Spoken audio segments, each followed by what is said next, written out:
मित्रों, साहित्य का ये पवित्र अनुष्ठान और तिलठी ग्राम की ये तपोधरा, गुरुदेव ने कहा कि मैं तिलठी में तीर्थ यात्रा करने आता हूँ। निश्चित रूप से तो सटीक और सही बात कही। वो तिलठी जहाँ से महाकवि पंडित चंद्रशेखर मिश्र जी ने साहित्य की एक पताका फहराई और उनके पूरे परिवार में योगीराज जी, आगे जयप्रकाश जी को लोक भूषण सम्मान, और उसकी श्रृंखला में बड़े भाई डॉक्टर धर्म प्रकाश मिश्र जी बैठे हैं, जो पूरे देश में हास्य की कविताओं के साथ आपके इस पवित्र गांव का, पवित्र धाम का नाम रोशन कर रहे हैं। मैं आप सबको, इस पवित्र गांव को और पूरे मंच को प्रणाम करता हूँ, आगे बढ़ता हूँ। मैं बिहार से आया हूँ, बिहार मेरी जन्मभूमि है। मैं वर्तमान में काशी में रहता हूँ। मित्रों, बहुत बहुत प्रणाम करता हूँ। इस मंच पर काव्य पाठ करना ही अपने जीवन का सौभाग्य मानता हूँ। आइए, आप सब विद्वान लोग हैं, आदरणीय बलेश मिश्र जी का आशीर्वाद मिला हम सबको। मैं कह रहा था कि ये विद्वानों का गांव है, आप सब विद्वान लोग हैं, ये सब कहना पड़ता है। अपने चेहरे का क्षेत्रफल बढ़ाइएगा, जुड़िएगा। मैं कोशिश करता हूँ, बहुत दूर से आया हूँ, इसलिए आप सबका धर्म बनता है कि अपना आशीर्वाद दे। मैं कह रहा था कि आप सब विद्वान लोग हैं, ये सब कहना पड़ता है। विद्वान मैं भी हूँ, ये भी कहना पड़ता है। आजकल कोई किसी के बारे में परिचय नहीं कराता। आप देखते हैं बड़े बड़े फिल्मकारों का, अच्छा आप हमें देखकर बड़े गमगीन भाव में आ गए, जैसे हमको गंभीरता पूर्वक बात कहेंगे। ऐसी कोई बात नहीं, एकदम हल्के में चलिए, अपने चेहरे का क्षेत्रफल बढ़ाए रखिएगा, आनंद लीजिएगा। गुरुदेव के संचालन में ये कार्यक्रम हो रहा है। गुरुदेव भी विद्वान है, ये भी कहना पड़ता है। आपके सम्मान में एक बार जोरदार तालियां बजाएं। ये तो कहना पड़ता है और कहते रहना चाहिए। कहना पड़ता है, भारत हमारा देश है, कहना ही चाहिए, कहना चाहिए, कहना पड़ता है। कस्बे नहीं देंगे, कहते ही रहना चाहिए। तो मैं कह रहा हूँ, गुरुदेव विद्वान आदमी है। ये मैं इसलिए कह रहा हूँ कि आपने मेरा नाम शुद्ध शुद्ध लिया है। मेरा नाम नागेश सांडिल्य है। कई लोग मुझे नागेश सैंडिल कह देते, कोई नागेश सांडियाल कह देता। एक जगह हद हो गई, मैं आजमगढ़ में कार्यक्रम करने गया, वहां के आयोजक जोर जोर से चिल्ला रहे थे, बनारस से आए नागेश सांडाल का मैं स्वागत करता, बनारस से आए नागेश सांडाल का मैं स्वागत करता। उन्होंने एक बार, दो बार, तीन बार कहा। मैं गया, उनका चरण पकड़ लिया। हमने कहा, आदरणीय आप बहुत विद्वान हैं, आपने सांडाल कहा, भला मुझे चांडाल नहीं कहा। ऐसी ऐसी स्थितियां आ जाती हैं। अगर वो कहता भी तो ठीक ही कहता, क्योंकि बिहार जा करके हमारे गड़का घाट पर कुछ दिनों से चंडाल का काम कर रहे हैं। हाँ, तो अच्छा, आप कैसे बोले जैसे बिहार में पैदा होना कोई अपराध है। महात्मा बुद्ध को बिहार में ज्ञान प्राप्त हुआ। जब ज्ञान प्राप्त हो गया तो अब वो सोचे कि हम अपना ज्ञान किसको दें, तो आगे बढ़े पश्चिम की ओर। देखिए, जहां तक बिहार है वहां तो ज्ञानी ही लोग हैं, तो उत्तर प्रदेश में आकर उन्होंने अपना पहला उपदेश दिया। तो ऐसा ही है। अच्छा, आप साइलेंट रहेंगे, मुझे पता है। बिहार का मतलब मेधा, प्रतिभा, ज्ञान, कौशल। हाँ, मैं कह रहा था कि मेरा परिचय ठीक से नहीं कराया गया। मैं सही में विद्वान आदमी हूँ। मैं अपना परिचय देता हूँ। मैं उत्तर प्रदेश में प्राइमरी स्कूल का अध्यापक हूँ। आप समझ जाएं, आपकी नौकरी चाहे किसी भी विभाग में लग सकती है। प्राइमरी स्कूल का अध्यापक बनने में मरी हुई नानियां दादा है।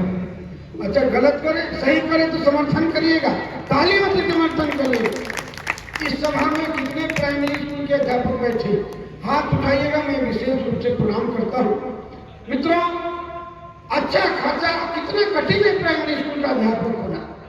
अच्छा खासा बीए करें, बीएड करें, फिर टेट निकालें, फिर सुपर टेट निकालें, और जब तक इंडेक्स बनता है एक आदमी रिट दायर कर देता है तो मरी हुई नानी याद आ जाती है। हमारे पिताजी कहा करते थे कि जब 100 पुण्यात्माएं जुटती हैं तब एक प्राइमरी स्कूल का अध्यापक पैदा होता है। मैं स्वयं को प्राइमरी स्कूल का प्रोफेसर कहता हूं। अच्छा, इसमें हंसने की कोई बात नहीं। गुरुदेव, 7वें वेतन आयोग के बाद अपनी स्थिति बहुत सुधरी है। पहले अखबारों में नहीं छपता था, आजकल अखबारों में बहुतायत से छपने लगा है। प्राइमरी स्कूल के अध्यापक के घर डकैती मुझे बहुत अच्छा लगता है। अच्छा, आप समझ में आ रही तो ताली वाली बजाते रहिए। ये निजी गौरव है भैया, ये अपना स्टेटस बढ़ना। अध्यापक तो हमारे बाप दादा भी थे, लेकिन क्या था उनके पास कि चोर डकैत जाते, वही टूटी साइकिल, पुराना झोला। एक दिन मैंने अखबार में पढ़ा, प्राइमरी स्कूल एटीएम से पैसा निकालते समय प्राइमरी स्कूल की शिक्षिका का पर्स उड़ाया। मुझे बहुत अच्छा लगा भाई। पत्रकार बंधु लोग भी बैठे होंगे। एक पत्रकार ने पूछा कि शांडिल्य जी, प्राइमरी स्कूल में पढ़ाने के 5 फायदे बताइए। मैंने कहा कलम उठाइए, लिखते जाइए। अच्छा, गुरुदेव कह रहे थे कि आप बिहार से आए, सही में बिहार के रहने वाले। आदरणीय ने भी पूछा कि शांडिल्य, तुम बिहार में पैदा हुए और 34 साल से मैं बनारस में रहता हूँ। हाई स्कूल के बाद से मैं बनारस में था, 1989 से। आपने पूछा कि ये बताओ, तुम बिहार में पैदा हुए और 34 साल से उत्तर प्रदेश में रहते, तुमको कुछ अंतर समझ में आया? आदरणीय जी सुनिएगा, पूछा कि आपको कोई अंतर समझ में आया? हमने कहा देखिए ज्यादा तो नहीं, लेकिन एक चीज अंतर समझ में आया। उत्तर प्रदेश में अगर किसी को अपनी पत्नी को बुलाना होगा तो लोक भाषा में कहेंगे कहाँ वो, सुना तो यहाँ वो। हमारे यहाँ बिहार में बुलाना होगा तो बोलेंगे कहाँ बारू जाओ, हेने आवा जा, जैसे 5-6 में लालू बहुत बच्चे को बुलाते। अच्छा, सही है कि नहीं? तो एक पत्रकार ने पूछा कि शांडिल्य जी, प्राइमरी स्कूल में पढ़ाने के 5 फायदे बताइए। मैंने कहा कलम उठाइए, लिखते जाइए। नंबर 1, हमारा एक वक्त का खाना रोज बचता है, क्योंकि दोपहर का खाना स्कूल में ही पकता है, विद्यालय बगल में हमें लगता है। मिड डे मील के रजिस्टर में लिखा है चखने वाले का हस्ताक्षर। अपनी इसी बात की नौकरी है। जिस दिन मिड डे मील चख लिया समझिए नौकरी पूरी। आप बताइए, जिस देश में कभी कभी 40 रुपया किलो पालक मिलती हो, कभी कभी 200 रुपया किलो दाल मिलती हो, कौन बेवकूफ चक्कर छोड़ देगा? मैं ब्राह्मण आदमी हूं, ऐसा कतई नहीं कर सकता। अच्छा, आप अगर एक आदमी रोज बाहर खाना चखे या यूं कहिए कि भरपूर भखे, तो ये एक प्रकार का इनकम है। अच्छा, ये आप हमें देख के भी समझ सकते हैं। हमारा ये अपना शरीर अपने घर खाकर बना ही नहीं। अच्छा, हम कहें अपने घर खाए, हमको पाप किए हैं। मैं काशी में रहता हूँ, ब्राह्मण बालक हूँ, फ्री का नहाना, फ्री का खाना, दूसरे के घर खाने का इंटरनेशनल परमिट हासिल। अच्छा, आप बहुत गंभीर हो रहे। मैं एकदम सच बोल रहा, एकदम सच बोल रहा। गंभीर नहीं है, ये टिल्टी है। यहाँ के लोग कविता सुनते हैं, बकवास नहीं सुनते। अच्छा, ठीक है, हम बकवास कर रहे हैं। मित्रों, कविता बात ही है, बात ही कविता है। पूरे रामचरितमानस में बात ही तो लिखी है। 4 पंक्तियां पढ़ता हूँ और कविता को परिभाषित करने की कोशिश करता हूँ कि बात से बात बन जाए तो वो कविता है, बात दिल को जो छू जाए तो वो कविता है, और बात बहुत बड़ी बात हो सागर की तरह फिर भी बात गागर में समा जाए तो वो कविता है। बात गागर में। मैं धीरे धीरे आगे बढ़ रहा हूँ, क्योंकि आनंदित करना भी आपका काम है। मैं कह रहा था, मैं एकदम सही बोल रहा। अगर हम लगातार 10-15 दिन अपने घर खा लें तो हमारी तबीयत खराब हो जाती है। तो नंबर 1, हमारा एक वक्त का खाना रोज बचता है, क्योंकि दोपहर का खाना भी स्कूल में ही पकता है। और नंबर 2, विश्वास मानिए, ये चरम सुख, ये परम सुख सिर्फ प्राइमरी स्कूल के अध्यापक को प्राप्त है। मैं पंक्ति रखता हूं, बात पहुंचेगी तो आशीर्वाद दीजिएगा कि नंबर 2, हम अपनी पूरी जिंदगी सुरक्षित गुजार सकते हैं, क्योंकि ये नन्हे मुन्ने बच्चे में कभी नहीं मार सकते। आपने कभी अखबार में पढ़ा कि प्राइमरी स्कूल के अध्यापक को बच्चे ने पीटा, घर वाले भले पीट सकते। इंटर कॉलेजों, आप आदरणीय इंटर कॉलेज में थे, आज तक हमने किसी इंटर कॉलेज और डिग्री कॉलेज के प्राचार्य को भरे पूरे बाल में देखा ही नहीं। वहां बच्चे रोज हाथ साफ करते, अपने यहाँ ऐसी कोई घटना नहीं घटती, इसलिए हम लोग का बीमा बहुत कम होता है। और नंबर 3, जनगणना, मतगणना, आर्थिक गणना, पशु गणना हमारा शाश्वत कर्म है, जिसे पढ़ाने के लिए पैदे नहीं हुए। कब पढ़ाएं? अगर कोई व्यक्ति कंधे पर झोला लटकाए, आपका दरवाजा खटखटाए और दरवाजा खोलने पर कोई सरकारी कागज थमाए, बिना बताए जाने के प्राइमरी स्कूल का अध्यापक सही करें, ताली बजाइए। और नंबर 4, आपके इस पवित्र मंच से, इस पवित्र अनुष्ठान के इस मंच से अध्यापकों के सम्मान में पंक्तियां रखता हूं कि नंबर 4, वैसे भी हमारा काम बहुत ही हाई क्लास है, टॉप है, क्योंकि हम जिन्हें पढ़ाते हो आदमी का बाप है। The child is the father of the man. मैंने कहा था मैं बहुत विद्वान आदमी, बीच बीच में अंग्रेजी बोलने से ये सिद्ध होता है। हिंदुस्तान में जब तक अंग्रेजी न बोलिए कोई विद्वान मानता ही नहीं। और नंबर 5, हम लोग गांव में खड़े हैं, ग्रामीण क्षेत्रों में जुमला आदरणीय सुनिएगा, आप अभिभावक हैं, ग्रामीण क्षेत्रों में ये जुमला है कि प्राइमरी स्कूल के अध्यापकों का बचपना नहीं आता। सब लोग कहते हैं। आप कल्पना करें, अगर किसी व्यक्ति का बचपना न जाए तो वो कितना सुखी होगा।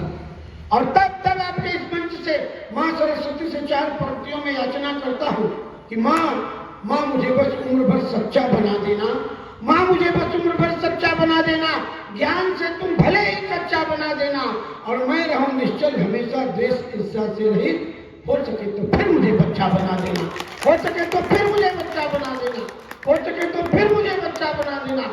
और तब पंक्ति पढ़ता हूं कि हम एक अर्थ में जीवन भर सच्चे रहते हैं, क्योंकि बच्चों के संग रह के हम भी बच्चे रहते हैं, क्योंकि बच्चों के संग रह के हम भी बच्चे रहते हैं।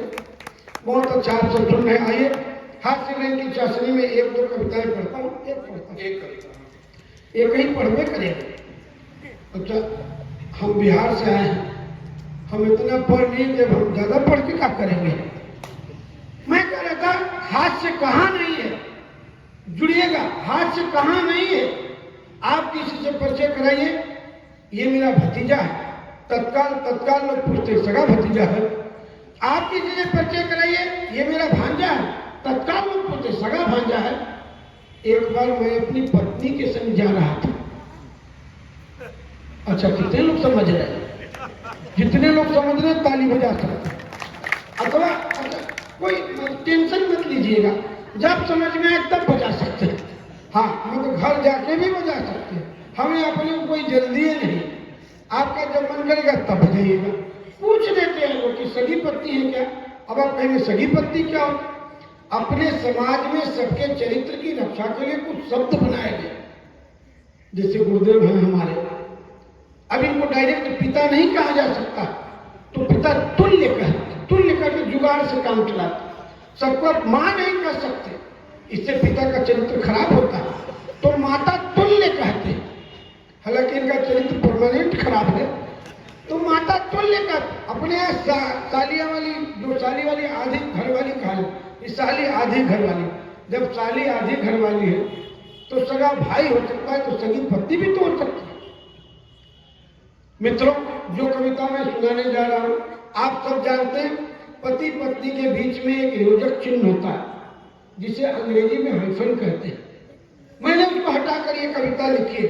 ये बात हम शुरू में इसलिए बता दे रहे हैं ताकि आप जानें कि हम भाषा विज्ञान के भी विद्वान हैं। प्राइमरी स्कूलों में विद्वान लोग ही जा रहे हैं, मान लीजिएगा। मैं एक कविता पढ़ता हूँ। एक बार मैं लखनऊ जा रहा था, सामने के बर्थ पर एक स्त्री पुरुष बैठे हुए थे, दोनों में बहुत प्रेम था। कुछ भी बेचने आए, केला बेचने, बोले केला खाओगी, वो बोले आप खाएंगे तब खाएंगे, वो बोले तुम खाओगी तब खाएंगे। मूंगफली वाला आया, बोले मूंगफली खाओगी, वो बोले आप खाएंगे तब खाएंगे, वो बोले तुम खाओगी तब खाएंगे। हमसे नहीं रहा गया, अक्सर हास्य कवियों से नहीं रहा जाता। हमने कहा भाई साहब इतना प्रेम तो हमारी सगी पत्नी भी नहीं करती, आपके बीच रिश्ता क्या? उसने जो जवाब दिया वो आपको कविता के अंत में प्राप्त होगा। कविता शुरू होती है कि एक बार गाड़ी जब किसी स्टेशन पर थी खड़ी, अचानक मेरी नजर एक स्त्री पुरुष पर पड़ी। दोनों खुल्लम खुल्ला प्यार कर रहे थे, या यूं कहीं अपने प्यार का सार्वजनिक इजहार कर रहे थे। तो यह देख मेरे मन में उठा बवाल, मैं पूछ बैठा उनसे ये सवाल, भाई साहब आप लोगों में बहुत प्रेम है, सहमति है, पर क्या सच में ये आपकी पत्नी और आप उनके पति हैं? यह सुन वो झल्लाया, अत्यंत जोरों से चिल्लाया, बोला तुमसे मतलब? मैंने कहा मतलब तो कोई खास नहीं है, बस आपके पति पत्नी होने का विश्वास नहीं है। पति पत्नी और इतना प्यार, उसका खुला इजहार हो ही नहीं सकता, नहीं हो सकता। अच्छा सही बताइएगा, बहुत भारी मात्रा में नौजवान बैठे, आप क्या अपनी सगी पत्नी से रिक्शे पर प्यार करेंगे? नहीं कर सकते, चाहे ई रिक्शा हो चाहे वो रिक्शा हो। अच्छा आजकल सभी चीजें ई और ऊ में चल रही है, जैसे E rickshaw, O rickshaw, E file, O file, E government, O government, E book, E magazine, O magazine. एक आदमी हमसे पूछ रहा था कि ये बताइए कि आप ई ब्राह्मण है कि वो ब्राह्मण? 5 आदमी हमारी बात समझ पा रहे हैं, इसमें मेरा कोई कसूर नहीं। आगे जितने लोग समझ रहे हैं उतना ही। आगे जो बैठे हैं ना वो ई ब्राह्मण और ये वो ब्राह्मण। पूछ लेते हैं। अच्छा एक बार हम अपने घर में कुकुर पाले, हमारे बाबूजी बहुत नाराज हुए। हमारे बाबूजी कर्मकांडी ब्राह्मण, कहे मास्टर साहब हम आपके घर खैबे नहीं करेंगे। हम बड़ा परेशानी में पड़े। हम अपने बाबूजी को समझाए कि बाबूजी ई कुकुर है, वो कुकुर नहीं है। तो बाबूजी कहे ई कुकुर क्या होता है? हमने कहा देखिए वो कुकुर गली में रहता, एक कुकुर घर के अंदर रहता, वो कुकुर को खाना फेंक के खिलाते, एक कुकुर को हाथ से खिलाते, वो कुकुर का कोई सम्मान नहीं करता, एक कुकुर को हमारी पत्नी भी प्रेम करती। अच्छा अगर ये भी समझ में आ गया हो तो ताली बजा सकते। तब तक हम बहुत मेहनत करनी पड़ रही है, तब हमारे बाबूजी माने और कुछ खाना खाना शुरू किया। तो पति पत्नी और इतना प्यार, उसका खुला इजहार हो ही नहीं सकता, नहीं हो सकता। वो बोला अरे यार इतनी सी बात के लिए करते हो माथा पच्ची, बात बिल्कुल साफ और सच्ची। उसने जो जवाब दिया वो पंक्तियां पढ़ने जा रहा, जितने लोगों तक बात पहुंच जाएगी आशीर्वाद दीजिएगा। मैं आशीर्वाद लेने आया, अगर पूरी बात पहुंच जाएगी आशीर्वाद दीजिएगा। क्या इतनी सी बात के लिए करते हो माथा पच्ची, बात बिल्कुल साफ और सच्ची। हम दोनों पति पत्नी है सही, पर एक दूसरे के नहीं। हाँ ताली बजानी पड़ती है ताकि पता चले कि आप समझ रहे। हम दोनों पति पत्नी है सही, पर एक दूसरे के नहीं। हम तो पार्ट टाइम के लिए he made for each other हैं, वरना मैं किसी और का फादर हूं और ये किसी और की मदर है, ये किसी और की मदर। तब आप अखबार में पढ़ते हैं 2 बच्चों की माँ 2 बच्चों के पिताजी से खुद। अच्छा इधर के अखबार में छपता होगा, कितने चरित्रवान लोग हैं। आप प्रणाम करता हूँ। अच्छा है, इसीलिए टिल्ठी में नील कवियों को बैठो, इसीलिए बैठे।